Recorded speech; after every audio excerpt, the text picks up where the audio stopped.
10억 이하의 아파트를 찾아보시면 치명적인 단점이 꼭 하나씩은 있습니다. 여기에서 조금만 멀어지면 더 좋은 동네를 살 수 있는데, 나홀로 아파트를 사면 더 상급지로 갈 수 있을 텐데, 그런데 혹시 여기서 평생 사실 건가요? 실제로 10억 이하를 찾아보시면 어디가 더 좋냐를 본다라기보다 도대체 어디까지 포기해야 돼? 라는 생각이 드실 거예요. 입지, 학군, 인프라, 역세권, 세대수, 여러분은 이 많은 조건들 중에 어떤 걸 포기하실 건가요? 오늘 이 많은 포기 속에서도 절대로 타협하면 안 되는 한 가지 기준에 대해서 말씀드려 보려고 합니다. 사실 이런 10억 이하의 아파트를 고르는 게 강남 아파트를 고르는 것보다 훨씬 더 어려워요. 고가의 아파트는 이미 학군이나 인프라, 교통 이런 것들이 어느 정도는 갖춰져 있기 때문에 내 생활 패턴과 라이프 스타일 이런 거에 맞춰서 기준을 잡고 선택하면 돼요. 근데 10억 이하를 찾아보신 분들은 아시겠지만 역이나 학교가 정말 멀던가, 인프라가 아예 없던가, 또는 언덕이 있을 수도 있겠죠.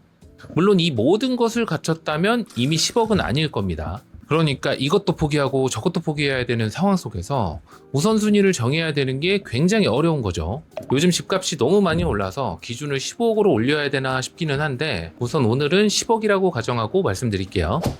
그럼에도 절대 타협하지 말아야 될 한 가지 기준은 바로 황금성입니다. 쉽게 말해서 내가 팔고 싶을 때 팔 수 있는 집인 거죠. 집값이 오르는 것도 정말 중요하지만 팔고 싶을 때 팔 수가 없으면 가격은 그냥 숫자에 불과합니다. 황금성이 정말 중요한 이유는 뒤에 더 설명드리기로 하고, 그럼 학군, 지역, 인프라, 브랜드, 평수, 세대수 이 수많은 조건들 중에서 어떤 기준으로 골라야 될까요?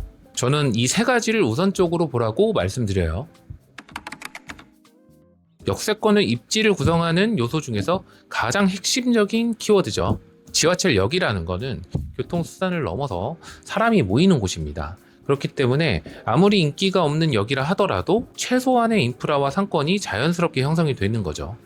그에 맞춰서 수요도 따라오게 됩니다. 그럼 역세권이면 아무 역이나 다 되는 걸까요? 그 지역이 만약 서울이라면 3대 업무 지구까지 편하게 갈 수 있는 곳인지, 수도권이라면 서울 도심까지 빠르게 진입할 수 있거나, 수도권에도 핵심 일자리들이 있죠. 거기까지 편하게 갈 수 있는 곳인지를 봐야 합니다.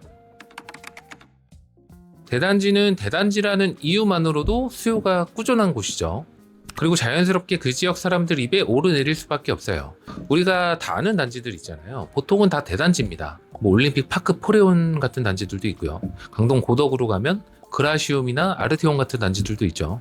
잠실의 엘스 리센츠 트리지움 같은 단지들도 있고요. 마포에는 마포 레미안 푸르지오, 마레프라는 단지도 있죠. 어떤 지역에서 소위 많이 불리우고 유명한 단지들은 그 지역 시세를 이끌거나 시세 변화에 빠르게 반영될 가능성이 굉장히 크거든요. 반대로 소규모 단지는 시세 반영이 잘 안 됩니다. 동네 집값이 다 오를 때 내 집의 호가는 오르기는 하지만 실거래가 안 떠서 제값을 못 받다가 겨우 나중에 따라가는 그런 서러운 일들이 생기기도 하죠. 그래서 10억 이하에서는 가급적이면 1000세대 이상으로 타깃을 잡으세요.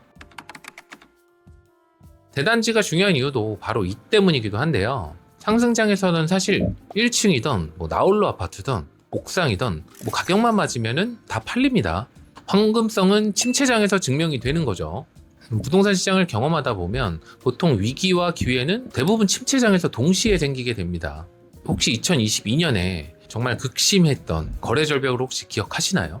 서울 아파트 월 평균 거래량이 보통 5, 6천 건이 평균인데 정말 많을 때에는 15,000건이 넘긴 적도 있습니다. 그런데 이 시기에는 서울 전체에서 한 달에 5, 600건 이렇게 거래가 됐단 말이죠. 서울이 25개 구니까 한 개의 구에 한 달에 20건 그렇게 거래가 된 셈이에요. 근데 이런 와중에서도 한 달에 한두 건이라도 거래가 꾸준히 시켰던 단지라고 하면 황금성이 높다고 볼 수 있겠죠. 침체기에도 거래가 돌았다는 거는 늘 대기 수요가 있다는 거거든요. 여기서 많은 분들이 여기에서 조금만 멀어지면 더 좋은 동네를 살 수 있는데, 또는 100세대, 150세대 나홀로 아파트를 사면 더 상급지로 갈 수 있을 텐데 라는 생각들을 하세요. 그런데 혹시 여기서 평생 사실 건가요? 10억 이하의 집은 다음 집으로 가기 위한 징검다리, 발판이 되어야 되거든요. 그런데 발판이 흔들리면 다음 집으로 갈 수가 없겠죠. 황금성이 좋은 집은 두 가지 역할을 하게 돼요. 위기가 왔을 때 나를 구해주기도 하고, 기회가 왔을 때는 움직일 수 있게 도와주기도 합니다.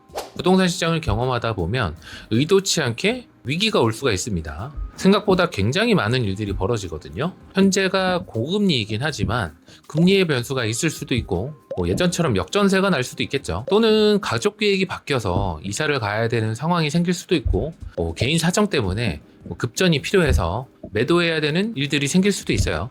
반대로 기회 측면을 볼까요? 하락기가 오면 상급지 아파트가 더 큰 폭으로 떨어집니다. 평소에 못 가던 곳과의 격차가 줄어들면서 일생일대에 갈아타기 기회가 생기게 되는 거죠. 이때 내 집이 묶여 있으면 그 기회는 그냥 날려버리는 겁니다. 황금성이 좋은 아파트를 가지고 있다면 그 기회를 잡을 수 있겠죠. 물론 이 기준에 맞지 않으면 집값이 안 오른다, 뭐 이런 뜻이 아니에요. 다만 내가 움직이고 싶을 때 움직일 수 있는 아파트여야 된다는 겁니다. 학군도 중요하고 인프라도 당연히 뭐 중요하죠. 그런데 10억 이하의 예산에서는 다 가져갈 수는 없다. 그래서 정리를 하면 10억 이하의 아파트를 고를 때에는 역세권, 대단지를 우선으로 검토하고 침체기 때의 거래량도 한번 확인해보자. 이 세 가지만큼은 꼭 체크해보라고 말씀드리고 싶습니다. 첫 집은 완벽한 집이 아니라 다음 집으로 데려다 줄 수 있는 집이어야 합니다. 여러분의 고민 중인 그 집이 좋은 발판이 되기를 바랍니다.